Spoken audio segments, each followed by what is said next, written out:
జనసేన కార్యకర్తలకి, జనసేన వీర మహిళలకి, జనసేన పార్టీ మొత్తాన్ని నడిపిస్తున్న ముందు పార్టీ నుంచి అందరికీ కూడా మనస్ఫూర్తిగా నమో సుమాంజలి పాదాభివందనం. పవన్ కళ్యాణ్ గారి పుట్టినరోజు గ్రాండ్గా జరగాలని ఆంజనేయ స్వామిని, ఆ యేసుప్రభుని, ఆ అల్లాదేవుడిని ముందుగా ప్రార్థనించుకుంటూ ముందుకు వెళ్తున్నాం.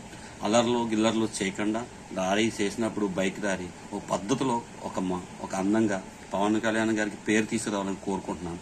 పవన్ కళ్యాణ్ గారికి మంచి హోదాలో ఉన్నారు కాబట్టి గోదావరి అమ్మవారి పేరెట్టుకుని ఆయన జనసేన నుంచి 22 సీట్లు పోటీ చేశారు. ఆయన పేరు ఎక్కడ తగ్గకుండా, ఎక్కడ మనం ఆయన్ని కిందపరచకుండా చూడాలని ప్రతి ఒక్కరికి పేరు పేరున నమో సుమంజని. ముందుగా మనం లింగం గారికి, అలాగే చింతలతోడ చందు గారికి, అలా తమ్ముడు గారికి, జనసేన కార్యకర్తల పేరు పేరున సబ్జెక్ట్ తీసుకు నేను ఏ పార్టీకి నేను మద్దతు ఇవ్వట్లా. నాకు పవన్ అంటే పంచ ప్రాణాలు, చిరంజీవి అంటే నమ్మకం. చిరంజీవి ఫ్యామిలీ నుంచి వచ్చిన ప్రతి ఒక్కరు కూడా నాకు చాలా ఇష్టం. నాగేంద్ర బాబే కానీ, అల్లు అర్జునే కానీ, పవన్ కళ్యాణే కానీ, రామ్ తేజ్, అందరూ చిరంజీవి ఫ్యామిలీ నుంచి వచ్చిన వాళ్ళు మొత్తం కూడా, అల్లు అరవిందే కానీ, అల్లు రావలే మొత్తం అందరూ కూడా నాకు ఇష్టం. ఆ ఇష్టాన్ని ఇష్టంలాగా ఉంచుతాను తప్ప నేను తొళ్ళగొట్టి మీసాలు తిప్పేసి ఊసరి బిళ్ళ రంగులు మార్చను. ఏ పార్టీ మంచిగా పనిచేస్తే ఆ పార్టీకే నేను మద్దతు ఇస్తాను. అది బీజేపీయా, కాంగ్రెసా, వైసీపీయా, జనసేన, టీడీపీయా, ఇండిపెండెంటా, కారు గుత్తా అని కాకుండా ఈ దేశం మీద బతికే హక్కు నాకుంది, బతకడానికి స్వేచ్ఛ ఉంది. అంటే చెప్పే మాటలు కూడా మంచిగా మాట్లాడాలి. కులాన్ని రెచ్చగొట్టో ఇంకొకరిని ఉద్దేశించో కాదు.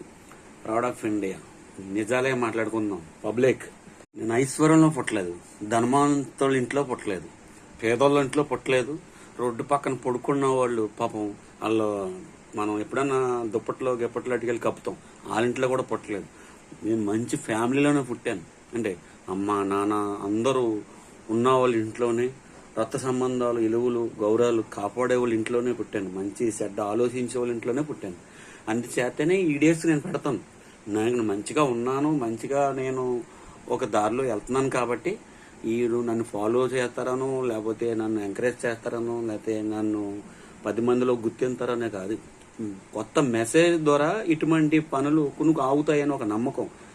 ఒక ఇనప మొక్కకి ప్లాస్టిక్ తొడిగితే తుప్పు పట్టకుండా కొన్నాళ్ళు ఆపుతుంది, అవునా కదా?